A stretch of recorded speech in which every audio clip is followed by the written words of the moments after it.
Buenos días. Tantos aplausos me hacen dudar sobre el mentado error tipo 2. Bueno, la charla que voy a dar hoy es sobre la herencia, lo que hicimos y lo más importante, cómo la vemos de cara al futuro y cuáles son las posibilidades que hay en esta perspectiva.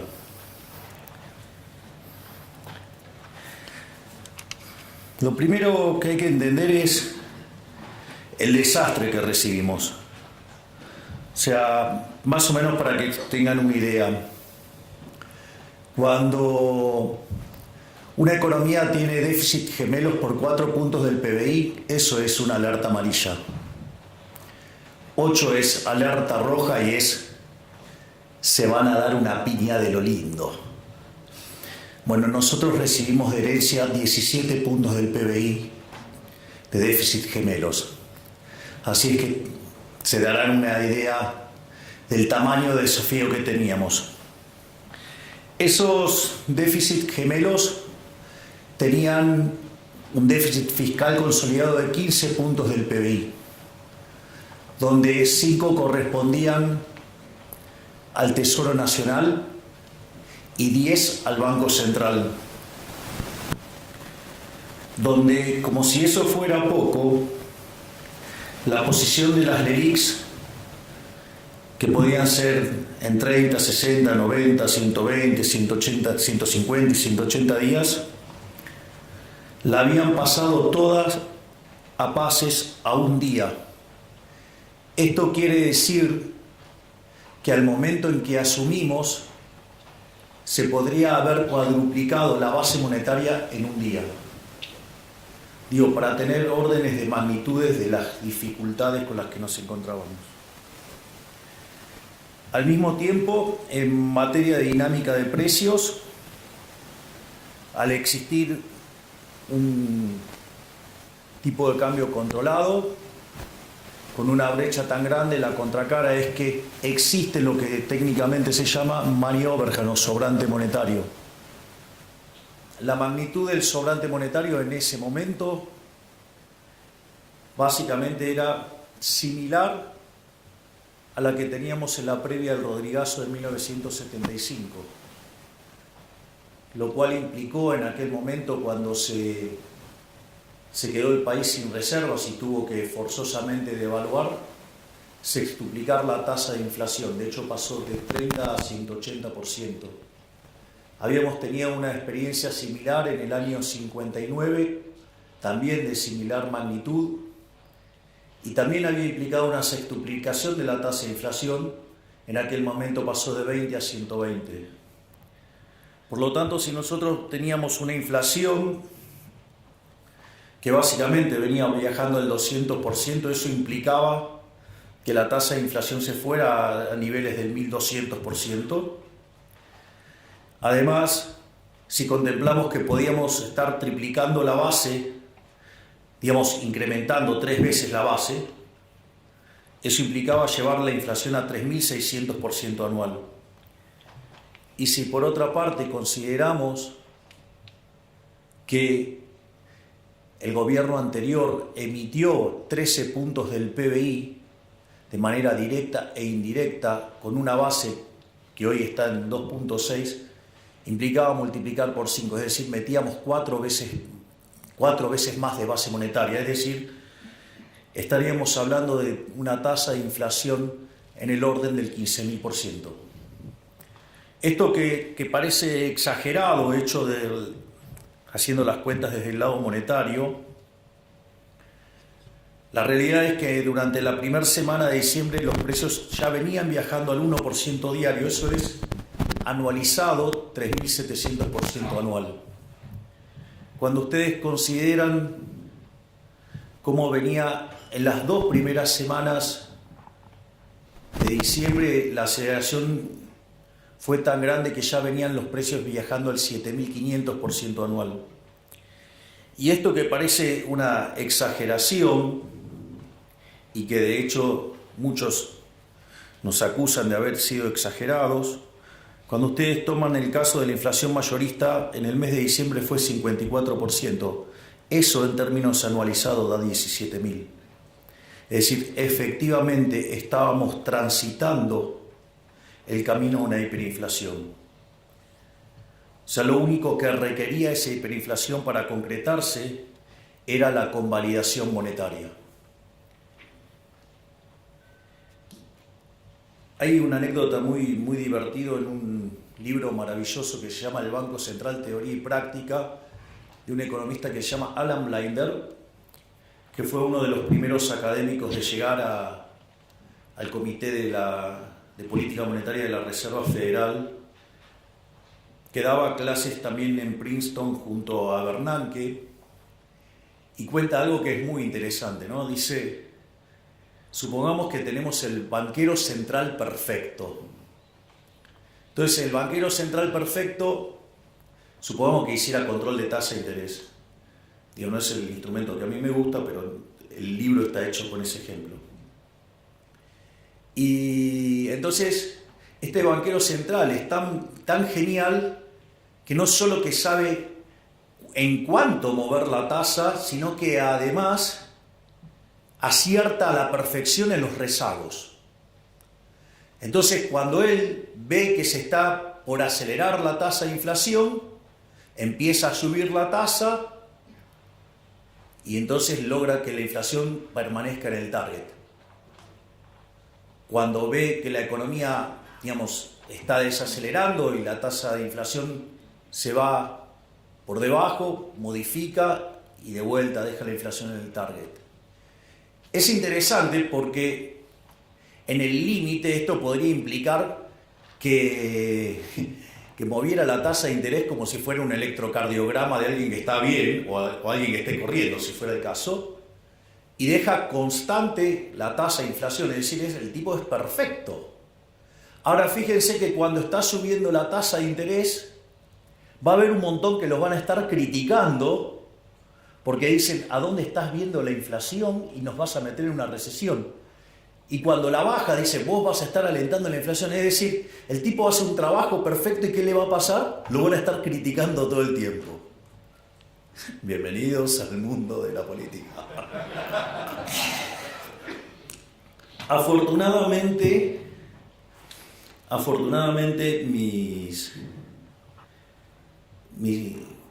mi trabajo estudiando la Torá junto a mi queridísimo rabino Axel Banish, que ahora tenemos la fortuna de tenerlo como embajador en Israel, una de las cosas que me contaba era que ya, digamos, habiendo salido de Egipto, cada vez que Moisés se levantaba tarde, lo criticaban que estaba haraganeando. Si se levantaba temprano, decían que estaba peleado con la mujer, y si se levantaba en el horario, era porque no tenía nada que hacer. Es decir, no importa lo que hagan, nos van a criticar igual. O sea, eso, digamos, es bastante tranquilizador al momento de iniciar la gestión, digo, porque se lo criticaban a Moisés, entonces a mí me pueden decir de todo y lo tengo más que bien merecido. Así que en ese sentido, pero es bueno saber porque ahora, digamos, hay un montón que dicen, nunca hubo hiperinflación. ¿No? Digamos, se olvidan que en el medio, digamos, ahora lo voy a describir, pero llevamos un ajuste de 13 puntos del PBI, el más grande en la historia de la humanidad. Pero bueno, es la vida. La otra parte era el desequilibrio cambiario. Es decir, la relación entre el paralelo y el oficial era 3-1. Por lo tanto, digo, la situación estaba bastante complicada. Acá hay algo interesante, que me voy a adelantar a la parte de las críticas que nos hacen. Digo, porque ahora, que no, que hay que subir el tipo de cambio y todas esas cosas. Yo me acuerdo que estábamos en el Hotel Libertador, estaba con el equipo de Toto, y el consenso del mercado era que teníamos que llevar el tipo de cambio a 600. De hecho, digamos, o sea, yo lo quería llevar a un nivel que, ajustado por riesgo país, quedara igual que el paralelo. Eso tiene una justificación técnica para tratar de eliminar el exceso de demanda. y que el impacto en actividad sea lo menos posible. Digo, me causa gracia porque esos mismos, digamos, que se quejan de que ahora el tipo de cambio está atrasado, decían que tenía que ser 600 y la hipótesis de inflación que tenían es mucho más alta que la que estamos viviendo. Digo, no les cierra el modelo, muchachos. Es decir, lo que digo es, ojo con esos economistas porque no les cierra el modelo. Es decir, me decían que el tipo de cambio tenía que ser 600, que estábamos locos en ponerlo en 800 y la hipótesis de inflación que tenían era más alta que la que estamos teniendo en la realidad. Digo, no les cierra el modelo, yo solamente lo menciono. Después teníamos un problemita menor que se llamaba reservas internacionales netas.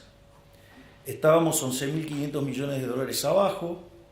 Teníamos otro problemita también, no blanqueado, que todos sabíamos que existía, que se llamaba el CIRA, que en realidad eran 60.000 millones de dólares, pero que cuando pedimos que se blanqueara y que se acercaran, evidentemente había una parte que sabía que estaba haciendo cosas no lícitas y se blanquearon 45.000 millones.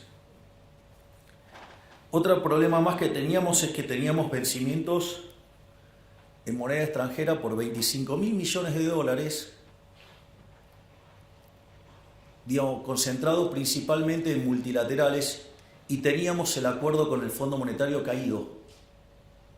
Por lo tanto, teníamos un problema enorme, con esos 25.000 millones de dólares. Y la verdad que como si todo esto fuera poco, teníamos vencimientos en pesos por el equivalente de 90.000 millones de dólares. Entonces, si ustedes contemplan el desequilibrio que teníamos en el plano monetario, que era peor que el de la previa del Rodrigazo, una situación patrimonial del Banco Central muchísimo peor que la que teníamos en la previa de la hiperinflación del 89, y que además teníamos indicadores sociales peores que los que teníamos en el 2001, verdaderamente estábamos frente a la madre de todos los males, porque teníamos todas las peores crisis, las teníamos todas juntas. Ahora, esto es para llorar. Miren, la verdad no. Porque la única forma en que podría llegar a haber un gobierno liberal libertario en un país que arrastra 100 años de socialismo era en el medio de un desastre. La única forma que esto podía ocurrir era esto. Era una carambola a 3 bandas. Y la fuerza del cielo lo permitieron. Y como si todo esto fuera poco, en realidad la actividad económica venía cayendo y tuvo un repunte, en el... Bien, Cristiano, esa es la gorra. Es más, tengo versión hasta en hebreo de la misma.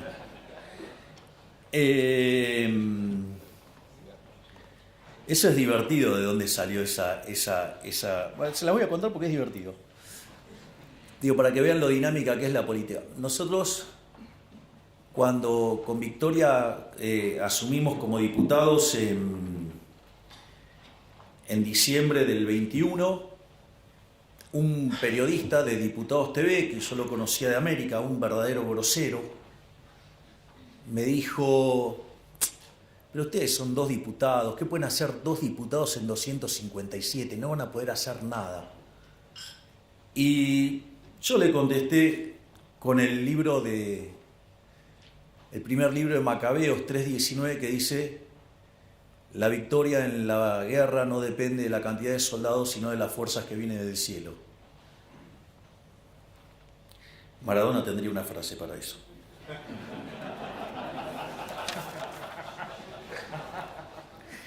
Bien. Naturalmente, frente a este desastre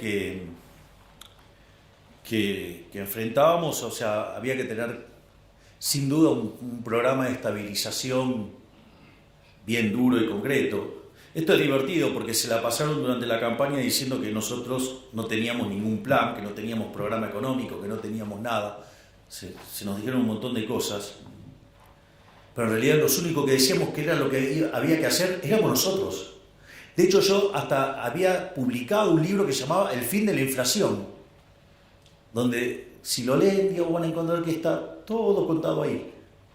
Digo, y no dije que lo iba a hacer, además lo estoy haciendo. Eso es más divertido todavía.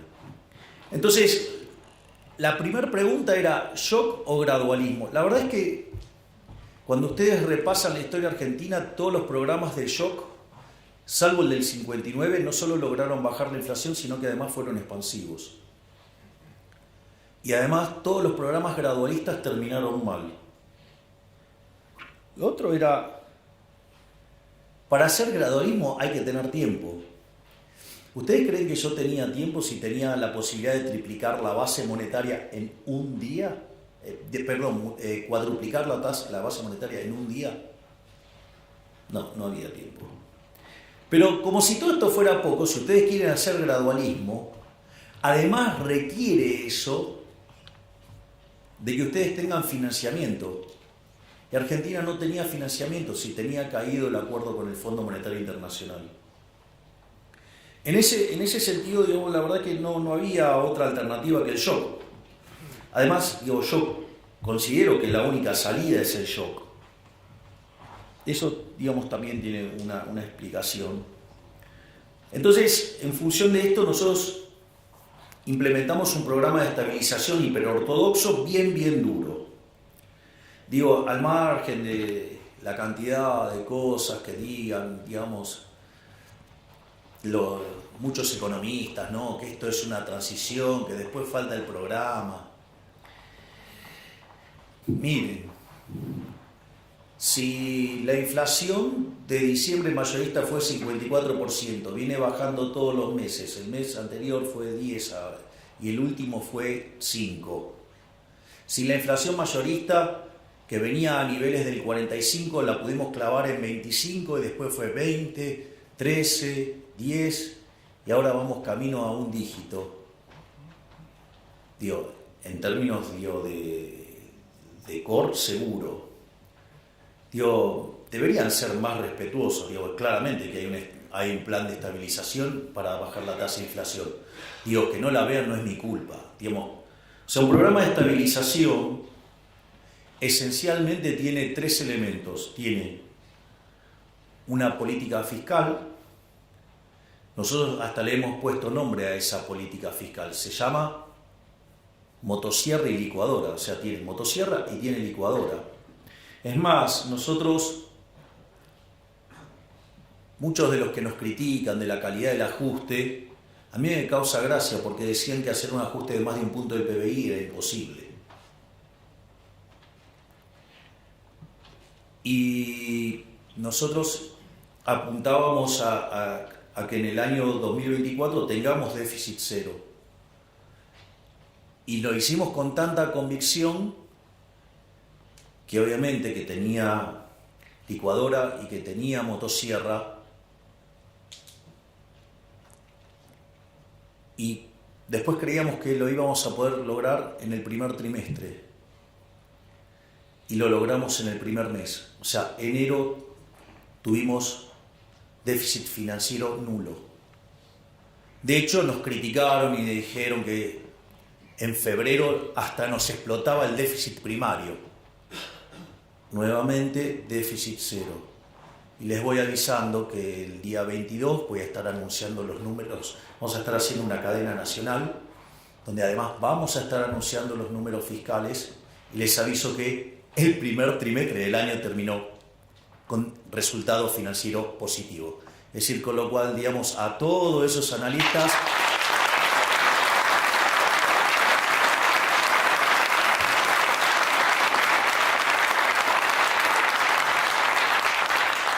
es decir, a todos esos analistas que dicen que nos va a explotar el déficit y todo eso, les dedico el aplauso que ustedes tuvieron recién o nuevamente la frase de Maradona. El otro elemento es el tema de la política monetaria. El tema de la política monetaria, Básicamente, el Banco Central está quebrado. Entonces la pregunta es, ¿cómo se resuelve la quiebra del Banco Central? Es decir, porque esta es la clave. La quiebra de un banco central se resuelve licuando sus pasivos. O sea, con el tamaño del problema argentino implicaba un nivel de precios estratosférico hasta que licuaran tanto los pasivos que el patrimonio neto por lo menos quedara nulo. ¿Hasta ahí vamos?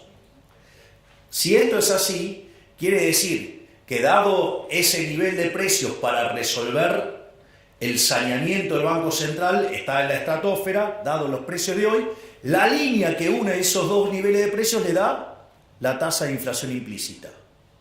Por lo tanto, era fundamental sanear el Banco Central, ¿para qué? Para que ese nivel de precios estratosférico que dejaba nulo el patrimonio del Banco Central fuera bajando. Y en la medida que ese nivel de precio bajara, por lo tanto, la tasa de inflación esperada tiene que bajar. Naturalmente, digamos, ahí también arrancamos con un proceso de saneamiento del Banco Central. Ahí también nos encontramos con algunas críticas. Hasta tengo los WhatsApp y tengo los informes de las consultoras hablando que había que llevar la tasa de interés real a terreno positivo. Si hubiéramos hecho eso, en lugar de haber descomprimido el balance del Banco Central como lo hemos hecho hasta ahora, les cuento que en lo que va del año ya hubiéramos metido 4 bases monetarias más en instrumentos remunerados. Entonces ahora estaríamos discutiendo ¿qué cosa? No, esto es insostenible. Estaríamos hablando de la pelota de las LELIQs o la pelota de los pases o no sé qué cosa, digamos una bola de nieve que nos iba a arruinar en una hiperinflación. Ahora todos esos están todos escondidos, nadie dice nada. Es decir, le deben tener miedo a la frase de Maradona. Pero dicho de otra manera, lo importante es que la contracara de ese déficit cuasi fiscal de 10 puntos del PBI ya lo llevamos a 4. Es decir, no solo que llevamos hecho un ajuste fiscal de 7 puntos del PBI en el Tesoro, motivo por el cual ahora hemos empezado a relajar partidas y entonces ahora empieza a quedar más motosierra y mucho menos de licuadora. Digo, para los que están tan preocupados por la calidad del ajuste, como si no fuera que una licuadora permanente es una motosierra, ¿no? Pero bueno, ese es otro detalle. Lo importante es que hemos hecho sucesivas bajas de tasa de interés y todo el mundo, ¿qué esperaba cada vez que bajábamos la tasa? Que subiera el tipo de cambio y que perdiéramos reservas. Bueno, llevamos acumulados más de 12.000 millones de dólares de reservas. Salimos del terreno de las reservas netas negativas y en el medio pagamos un montón de cosas. Por lo tanto, también lo que hicimos en materia monetaria y cambiaria es un éxito. De hecho, ahora la discusión es, no, bueno, pero la tasa en dólares es enorme. Y entonces, si yo le hubiera puesto en términos reales positivos, hubiera sido todavía más grande. Entonces, que más o menos se pongan de acuerdo qué quieren decir con la tasa de interés, porque nosotros siempre tuvimos claro que era un problema de arbitraje con la tasa en los dólares. Es decir, no mirar como un cavernícola, digamos, la tasa de interés real en una economía cerrada. Por lo tanto, digo, ¿qué es lo que hemos, y obviamente que hicimos en el ajuste del tipo de cambio? Si ustedes se acuerdan, cuando nosotros estábamos en campaña, decían que con nosotros el tipo de cambio iba a estar en 6.000, en 10.000. Me parece que le erraron por un poquito. Entonces, digo, ¿qué tenemos en materia de resultados? No solo que hemos logrado el déficit cero, sino que nos hemos pasado un poco. Digamos, en lugar de hacer un ajuste de 5 puntos del PBI, hicimos uno de 7. Eso lo pueden ver en un trabajo que hizo Nadine Argañadás, que de hecho lo circuló por Twitter. Y además, bajamos el cuasi fiscal en 6 puntos. O sea que hicimos un ajuste de 13 puntos del PBI, es decir, acabamos de hacer el ajuste fiscal más grande en la historia de la humanidad, porque además encima lo hicimos en 3 meses. Sí, esto es importante, digo, pero eso es justamente lo que permitió evitar la hiperinflación. Además, una de las características que tiene el tema del déficit cero y que es muy importante es lo siguiente: cuando ustedes tienen déficit financiero nulo, significa que la deuda no sube. Si la deuda no sube, la relación deuda-producto no sube. Por lo tanto, ustedes están en un sendero sostenible, es decir, ustedes pasan a ser solventes. Y si ustedes pasan a ser solventes, el precio de los bonos tiene que subir. Y de hecho, de $18 que estaban cuando nosotros asumimos, hoy están cerca de 60. Y el riesgo país, que estaba en 2.900, hoy está en 1.200. Y si logramos bajar 200 puntos básicos más el riesgo país, ya podemos ingresar a los mercados de deuda. Este ajuste fue tan fuerte y tan positivo la forma en que lo hicimos, que además, cuando fuimos a negociarlo al fondo, mientras que todos los analistas decían que nuestro programa era inconsistente y que una revisión del fondo con programas caídos, como el caso argentino, demandan como 3 meses, nosotros sacamos el acuerdo en un fin de semana. Se imaginarán cuál es la frase.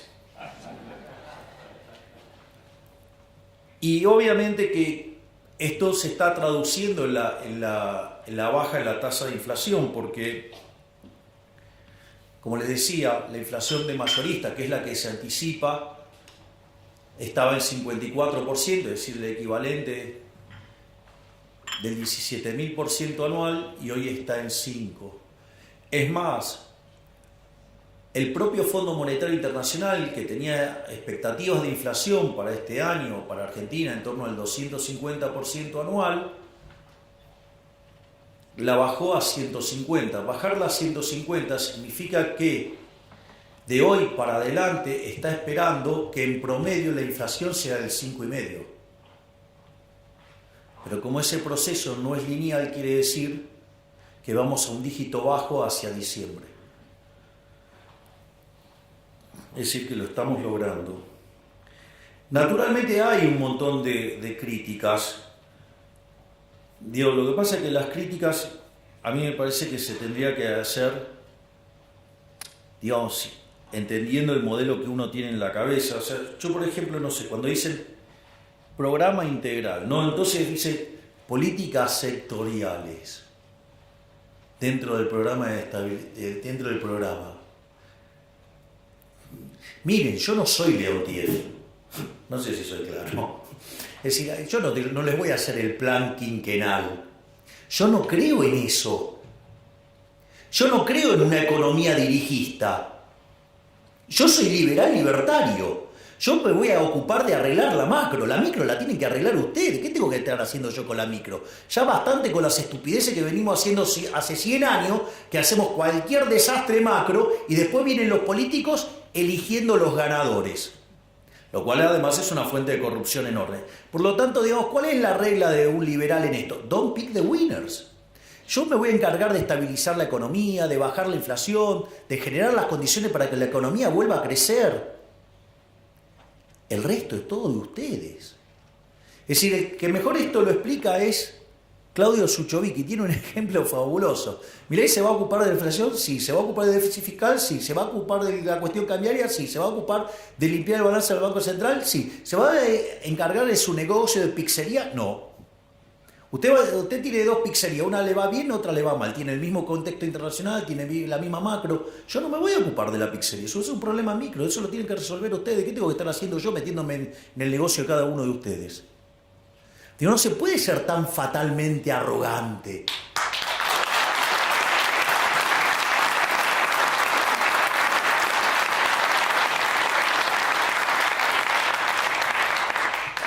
La otra es la política de ingresos. Entonces, claro, ¿pero qué es la política de ingresos? Tocar el precio de tal cosa, el precio de tal otra, el precio de tal otra, el precio, la tasa de interés, los salarios. ¡Ey! Hola, soy liberal libertario. Yo creo en el sistema de precios. Es decir, creo en el sistema de precios.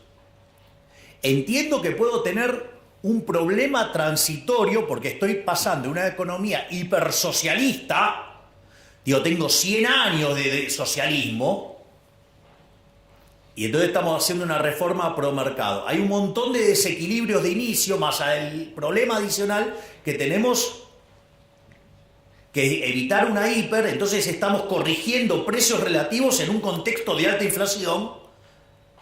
Entonces, y con algunos problemas de base y con algunos problemas de violentar la propiedad privada antes, entonces puede ser que en algún momento, digamos, haya algunas correcciones vía defensa de la competencia. Digo, todos se están entendiendo de lo que les estoy hablando. Digo, pero salvo cosas así puntuales y que son propias de la transición, esas cosas no van a existir nunca más.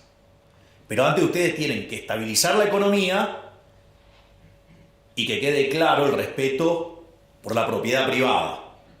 Y no, digamos, que alguien utilizando recursos del Estado vaya tomando posiciones y genere una posición dominante a partir de la estafa del Estado.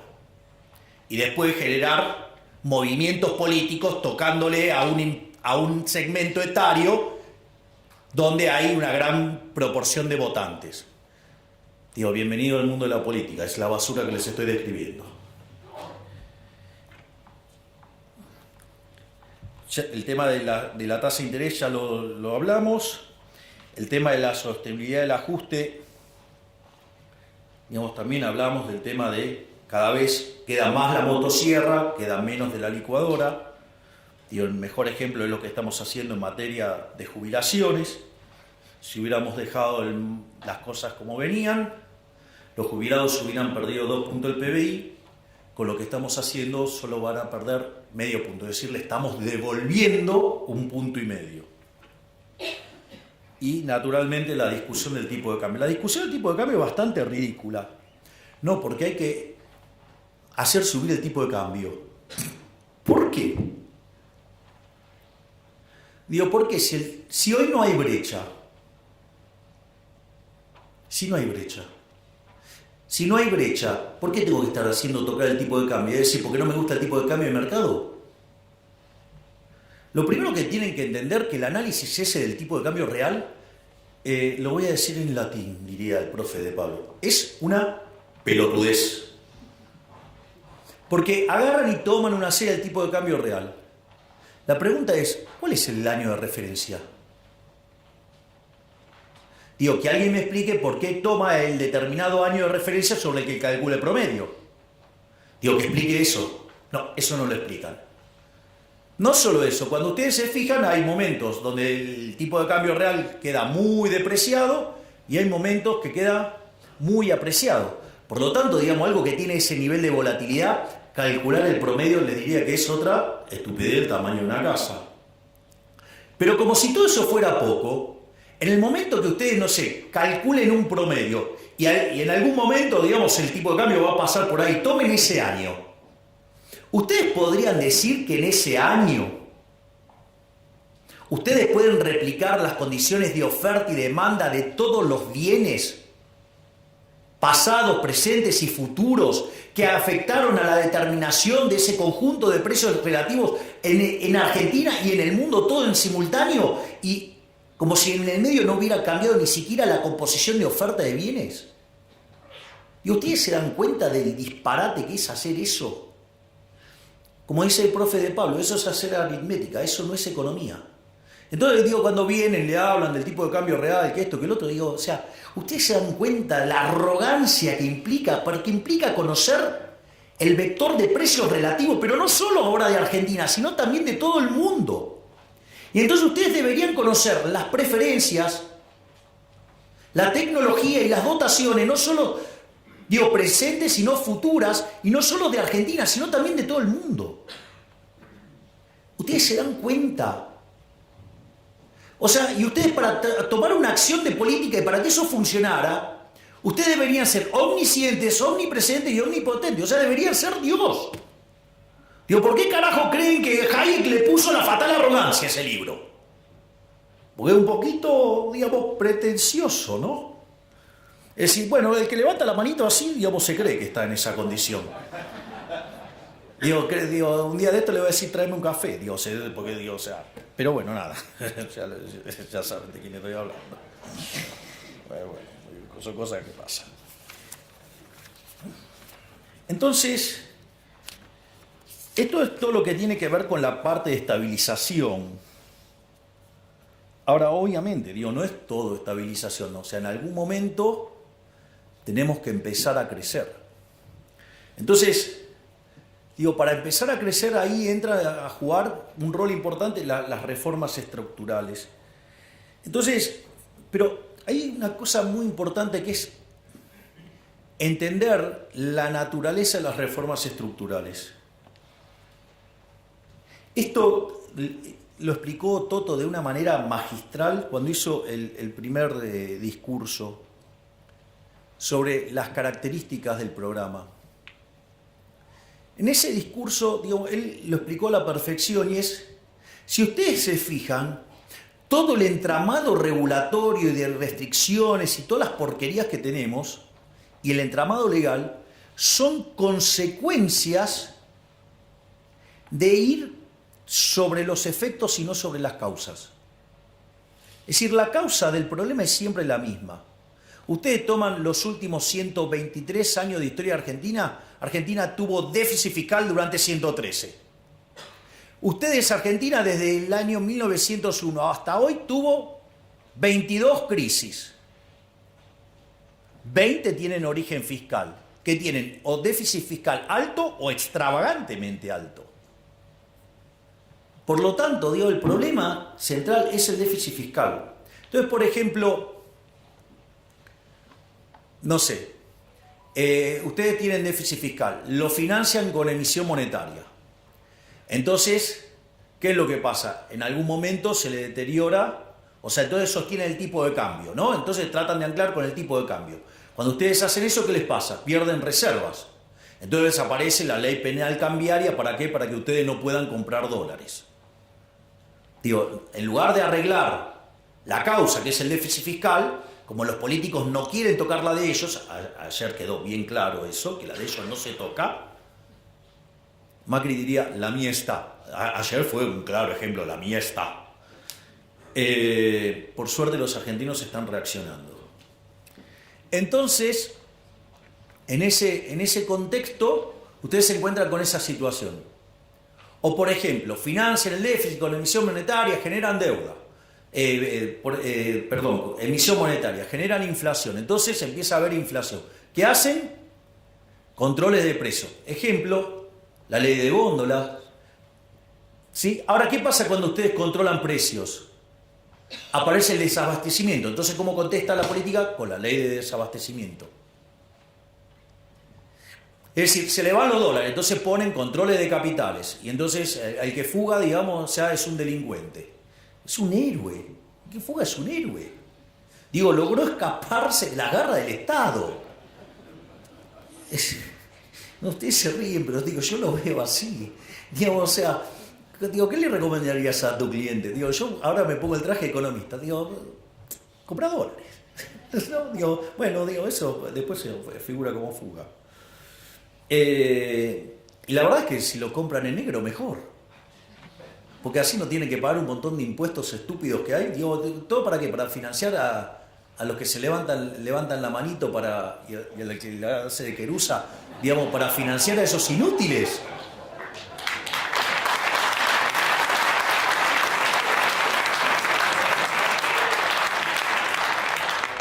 La frase dice que el ladrón que roba a otro ladrón tiene 100 años de perdón. Con lo que han robado los políticos argentinos tenemos la eternidad ganada. Entonces, la realidad es que cuando ustedes se fijan,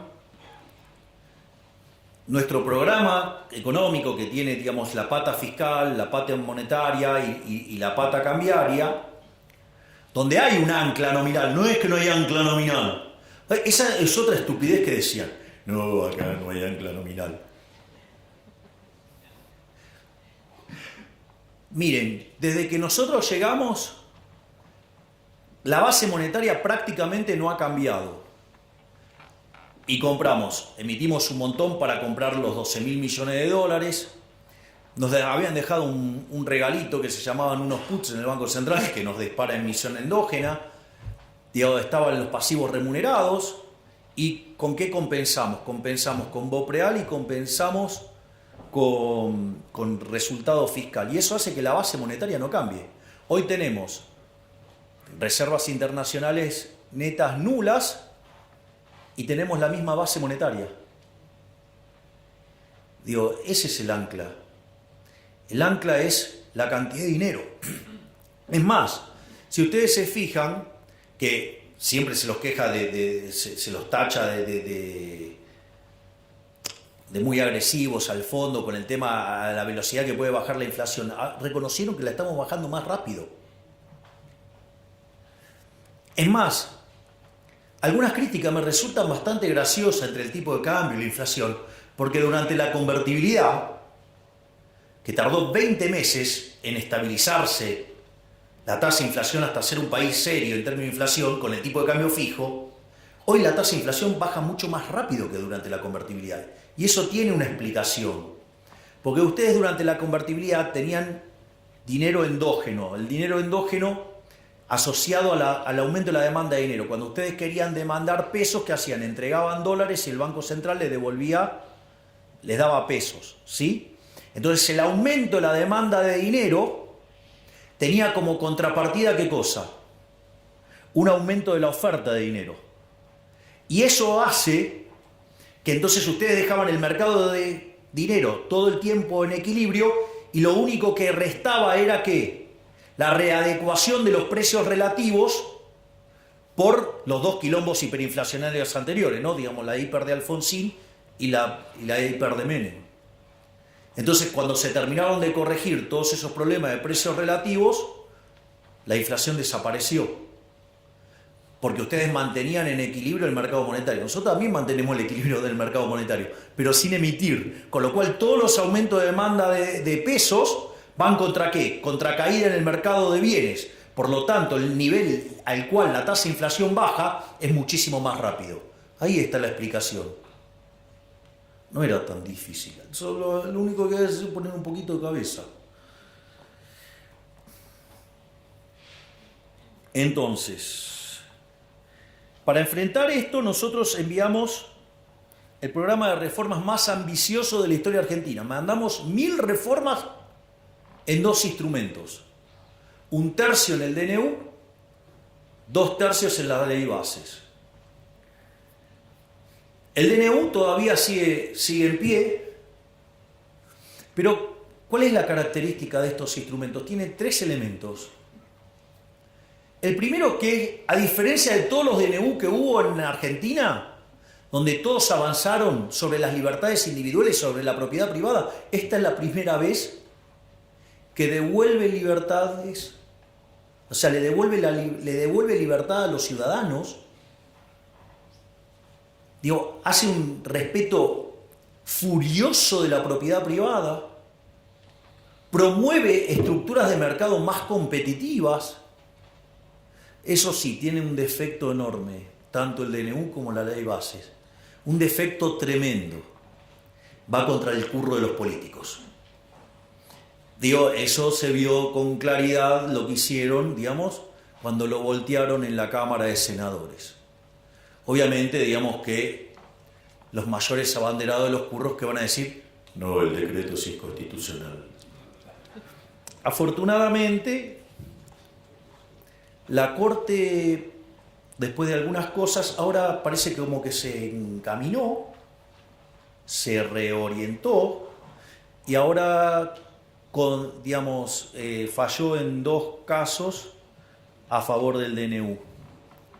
No es suficiente todavía, pero es un buen inicio. En cuanto a la ley base también tiene los mismos conceptos, pero eran cosas que no podían salir por decreto, sino que tenían que pasar por el Congreso por el tipo de cosas que implicaba. Entonces, cuando nosotros nos sentamos con los gobernadores en Casa Rosada, una de las cosas que yo le propuse a los gobernadores era arreglarles el problema fiscal que tenían. Y eso estaba en el capítulo 4 de la Ley de Bases. Ahora, ¿qué es lo que sucede? Los gobernadores, en lugar de entender eso como un acto de buena voluntad, lo entendieron como un signo de debilidad. Frente a ese caso, ¿qué empezaron a hacer? Empezaron a hacer un desastre en materia de fiscal. Entonces, ¿qué es lo que pasó? Nosotros sacamos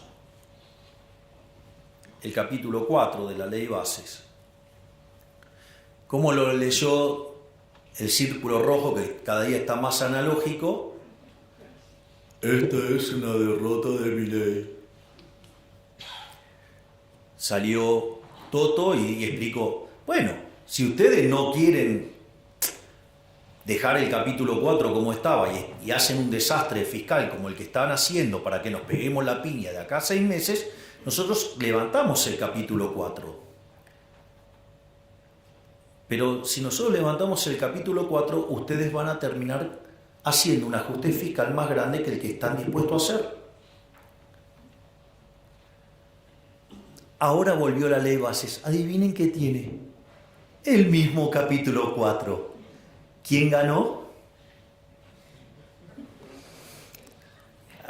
Digo, tengan cuidado con estos muchachos que están muy analógicos, que no, parece que no entienden bien cómo funciona la política.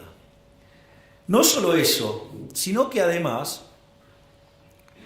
después pasó el resto de la Ley de Bases, fue aprobada, y después la empezaron a desguazar. Qué interesante, porque los fondos fiduciarios tenían más de 20 años, se enteraron ahora que existían. Cuando digo, teníamos todos los campeones del republicanismo, de la anticorrupción y todo, digo, pero nunca pasó nada con eso. Se descubrió ahora, como todas las cosas que estamos descubriendo todo el tiempo desde el Ministerio de Capital Humano, ¿no? Donde, digamos, por ejemplo, hemos encontrado que la mitad de los que recibían fondos, digamos, los comedores no existían, eran comedores fantasma. O comedores que decían que tenían capacidad para que recibían a 500 personas, en realidad recibían 50. O los que pedían los bolsones de comida y que no querían que se dejara constancia de los DNI de los que recibían esos bolsones. O no solo eso, sino que además cuando recibían los bolsones cotizaban una calidad extra premium y cuando, no sé, ustedes ponían los fideos se deshacían al momento de tirarlo al agua. Miren todas las cosas que hemos encontrado. O el pochoclero que me llamaba Semana Santa, se cae entre marzo y abril. Claro, porque estaba esperando que entre marzo y abril le pudiera llegar a entrar la causa de los guardapolvos a la mujer. Interesante todo lo que estamos encontrando. Y cómo, digamos, se abusan, digamos, de los más vulnerables para esto. Es más, fíjense, uno de los grandes triunfos que nosotros tuvimos, lo primero que recibimos fue una crítica. Digo, yo recuerdo que todo el mundo se ha pasado pataleando contra el tema de los gerentes de la pobreza. Una de las cosas maravillosas que hizo la ministra Petovelo, nosotros teniendo conciencia de que la parte más complicada iba a ser entre la primera parte del año, cuando estuviera operando a full el ajuste fiscal, porque íbamos a estar generando ahorro sin contrapartida de inversión y eso iba a hacer caer la actividad económica, el empleo, los salarios reales, iba a haber más pobres y más indigentes, porque sincerar la economía no es gratis. Es decir, 20 años de populismo no es gratis. O sea, sobre el final del gobierno de Menem, digamos, el salario promedio era de $1.800. Ustedes lo ajustan a hoy, son $3.000. Cuando nosotros asumimos estaba en 300. Es decir, digamos, se había perdido 90% de los ingresos en dólares. No es que las tarifas son caras y todas esas cosas. El problema es que somos tan miserables, tan pobres, que no podemos pagar ni siquiera las subsidiadas. Es decir, el problema no es un problema de cuánto está la tarifa, el problema es de cómo nos destruyeron los ingresos los populistas. Pero, digamos, se la pasaban haciendo gala de keynesianismo. No, hay que consumir. Claro, hay que consumir implica que ahorran menos. Si ahorran menos, invierten menos. Si invierten menos, digamos, no aumenta el stock de capital per cápita, no aumenta la productividad, no aumentan los salarios. Bienvenidos, somos pobres. Entonces, Digo, no es gratis, no es gratis, o sea, no es gratis. O sea, 20 y pico de años de populismo no es gratis. Pero, siguiendo con el tema de... Y ahí empezaron a destrozar la ley bases y bueno, la bajamos. ¿Cómo lo entendió los analógicos del Círculo Rojo? Otra derrota de Milei. Y siguen sin entender el principio de revelación, quedaron todos expuestos. Es decir, si yo soy un abanderado de que no se toque, por ejemplo, las remuneraciones. Nosotros tenemos congeladas las remuneraciones desde enero, por orden mía. Lo que pasó ayer, ¿es una derrota de Milei? Es un triunfo bárbaro, digo, los vamos a arrasar en el 2025. Digo, la gente le está sacando la careta a estos delincuentes que lo único que les importa es estar en política para afanar. Es buenísimo. Es decir, es un momento de revelación maravilloso lo que estamos viviendo. Están saliendo todos los pufos a la luz, está saliendo toda la porquería de la política a la luz. Es decir, los estamos dejando en evidencias a todo. En el 2025 los vamos a aplastar directamente. Y ahí, digamos, ya dentro en la última parte de lo que va a ser esta presentación, nosotros las reformas que planteamos en DNU más bases implicaba que en términos de libertad económica saltáramos 90 puestos. Es decir, pasáramos a estar como Alemania. Es decir, nosotros en 20 años nos íbamos a parecer a Alemania. Pero como la política no quiere dejar de robar, atenta contra el DNU, atenta contra la ley bases, le saca pedazos. ¿Para qué? Para que no toquen sus negocios. Les tengo una noticia. Las reformas que no podamos meter ahora, las vamos a meter a partir del 11 de diciembre del 2025. Y además de esas, tengo 3.000 más. No voy a hacer que Argentina se parezca a Alemania, porque Alemania tiene un PBI per cápita de $50.000. Yo no quiero ir por cosas chiquitas, yo me quiero parecer a Irlanda. Quiero ir por un PBI per cápita que es 50% más grande que el de Estados Unidos. Esa es la revolución que estamos proponiendo, una verdadera revolución de la libertad.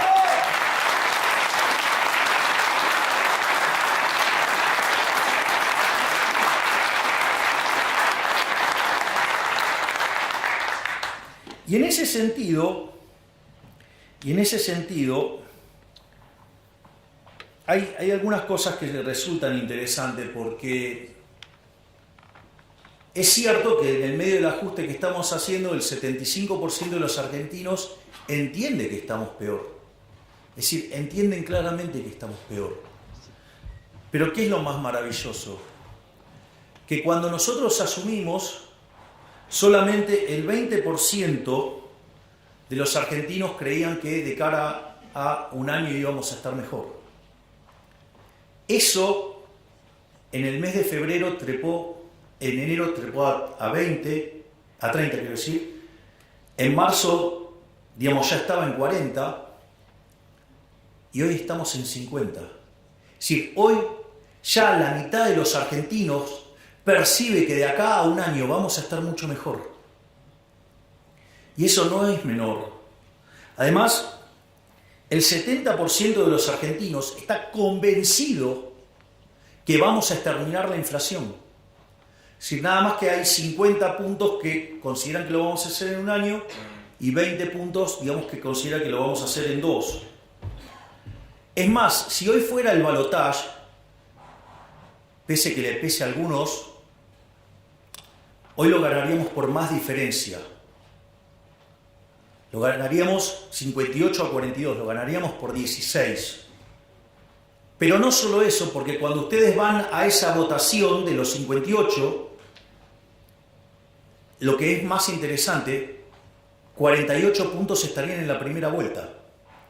Es decir, ganaríamos en primera vuelta, porque quien más intención de voto tiene después de nosotros es Cristina Fernández de Kirchner con 20. Y no es cierto que de esos 10 puntos incrementales entre la primera vuelta y el balotaje saquemos 0. Por lo tanto, estaríamos arriba de los 50 puntos. ¿Esto qué quiere decir? Que sin lugar a dudas, a partir del 11 de diciembre, vamos a hacer todas las reformas que queden pendientes, más las 3.000 que tenemos en carpeta, más todas las otras que estamos diseñando y que también vamos a aplicar. Es decir, vamos a hacer de Argentina una verdadera Argentina liberal que sea potencia y que sea grande nuevamente de acá a 35 años.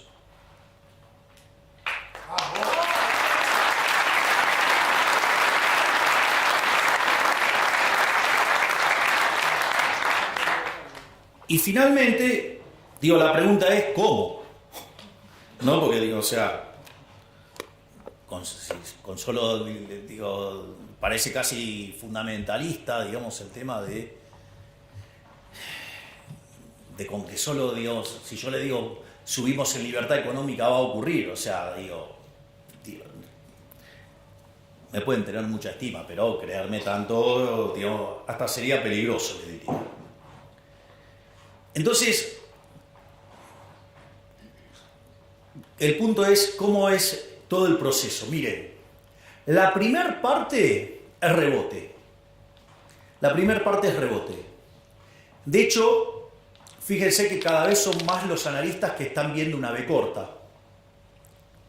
Esa V corta ya había aparecido un indicador que pareció raro, que para febrero el desestacionalizado de Orlando Ferrés había dado positivo. Pero claramente es un indicador, el desestacionalizado, que tiene mucha inestabilidad en la punta.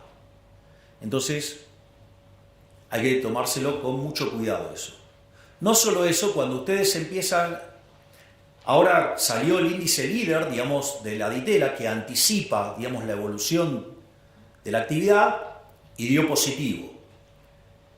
Cuando ustedes miran minería, viene para arriba. Cuando miran oil and gas, viene para arriba. Cuando miran el campo, viene para arriba. Es decir, cada vez tenemos más indicios de que esto está rebotando y levantando. No solo eso, sino que además ustedes tienen algunas cuestiones adicionales. Y es que donde se notaron las caídas más fuertes, digamos, el recorte se está dando en B de manera violenta. No sé, ejemplo, CAME, las ventas, digamos, pegó un rebote fuerte. No solo eso, sino, digamos, que la brutal caída del riesgo país, eso, cuando ustedes miran empíricamente, cada vez que el riesgo país se desploma, digamos, la actividad rebota fuertemente. Pero no solo eso. Además, hay otro elemento fundamental, y es, aun cuando no hiciéramos ninguna de las reformas estructurales, digo, la descapitalización de la economía obedece a todo un conjunto de reformas estructurales negativas que hicieron que uno se coma el capital. Si la economía argentina está muy descapitalizada, ¿por qué está descapitalizada? Para que el valor del producto marginal del capital, digo, la TIR de la firma, esté por encima del WACC, ¿no? Digo, para que no destruyan valor. Entonces, en ese contexto, ustedes lo que tienen es que, cambiando la regla de juego, ¿qué pasa ahora? La tasa está desalineada con el costo de oportunidad de capital. ¿Por qué creen que vuelan las acciones? Justamente por eso, porque afuera la están viendo.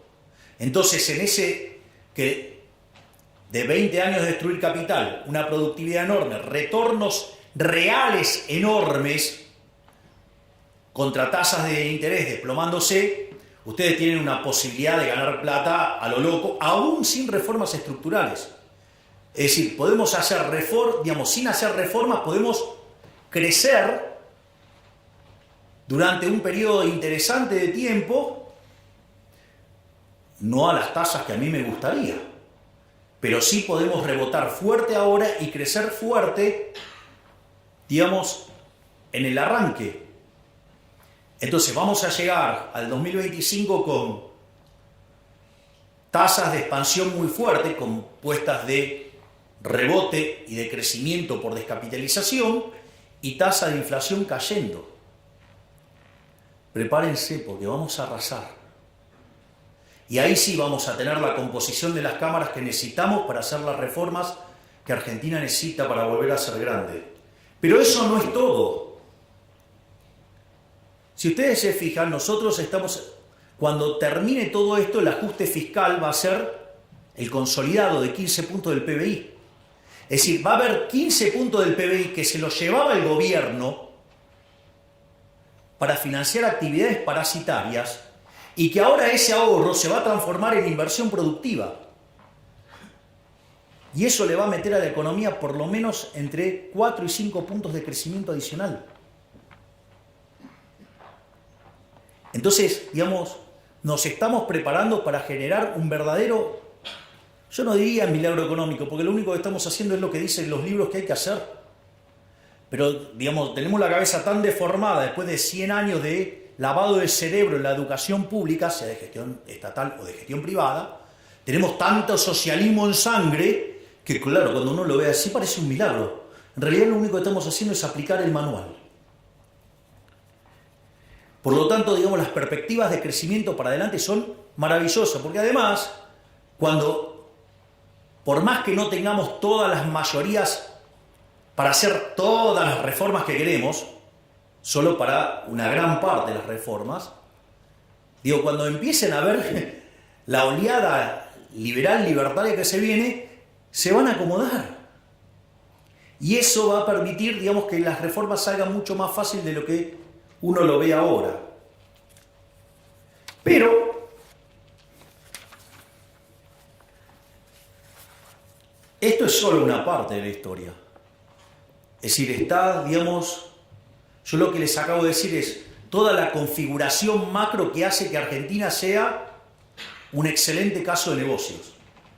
A ver, si lo voy a poner en estos términos, si yo voy comprado en activos de larga duration en Argentina, con caída de tasa de interés, gano un montonazo, ¿sí o no?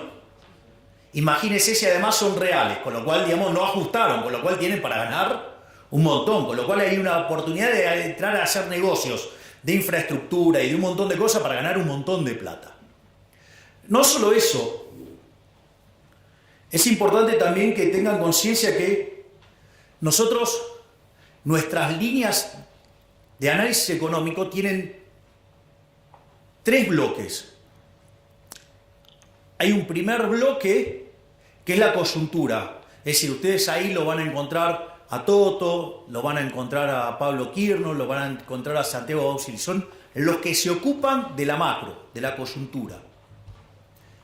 Después está la segunda línea de análisis, esto no es una cuestión de orden, es una cuestión, digo, de exposición, que es el tema de las reformas regulatorias, las reformas estructurales, la agenda de la libertad.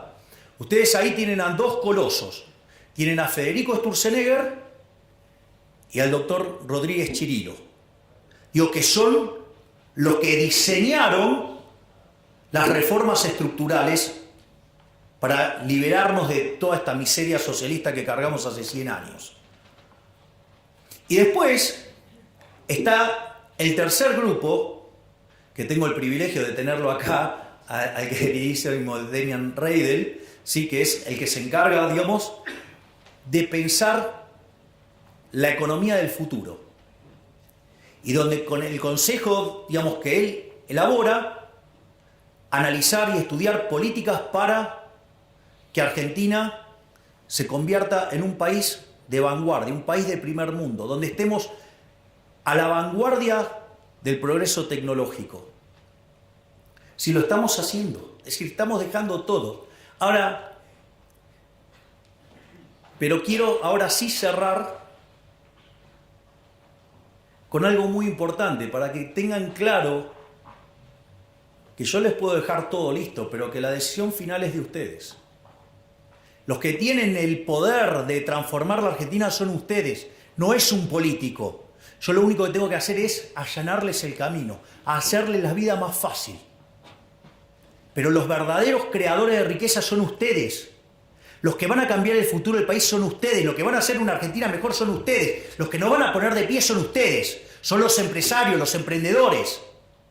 No los políticos. Los políticos no crean valor, lo destruyen. Y lo que yo estoy haciendo es devolverles la libertad. Se los dije en las elecciones. El resto de los políticos, ¿qué les pide? El voto para que les den el poder, para poder transformar su vida. Y yo les dije, yo les pido el voto para poderles devolverles la libertad a ustedes y que ustedes sean los verdaderos arquitectos de su futuro. Entonces ustedes se tienen que hacer cargo de ser los héroes de esta historia. Yo les voy a allanar el camino. En la medida que Argentina además empiece a crecer, yo les voy a poner un pie encima al gasto público, tal que lo licúe en términos de PBI y empezar a devolverle la plata de los impuestos. Es decir, de acá en el futuro también va a haber mucha baja de impuestos. Y va a generar además una retroalimentación virtuosa. Entonces se los voy a contar para que tengan idea de esto. Nosotros, digamos, hoy es un día muy especial. Digamos, hoy, un día como hoy, digamos, hoy es el cumpleaños del Rebe. Y además, estamos entrando en Pesaj. Digamos, donde se recuerda la salida de Egipto. Pero esto es muy interesante, porque después de las 10 plagas que caen sobre Egipto y todo lo que pasó, Moisés lleva al pueblo hasta el Mar Rojo y le piden que lo abra. Y digamos, Moisés golpea el báculo y le dice, abrilo. Y le dice que se manden. No. Le dice, no, que lo abra y entramos. Y le decía, no. Tienen que tener fe, tienen que mandarse, tienen que entrar y cruzar. Y el agua no se abría. Y del otro lado estaban los egipcios, o sea, la esclavitud, que se los venían a llevar puestos. Y ahí, cuando Nahshon, el príncipe heredero, se lanza y cree y confía, se abren las aguas y ahí se da la liberación final. ¿Qué quiere decir eso? Muchachos, en algún momento van a tener que poner las pelotas, van a tener que invertir, se van a tener que jugar para que se abran las aguas y seamos libres. ¡Viva la libertad, carajo!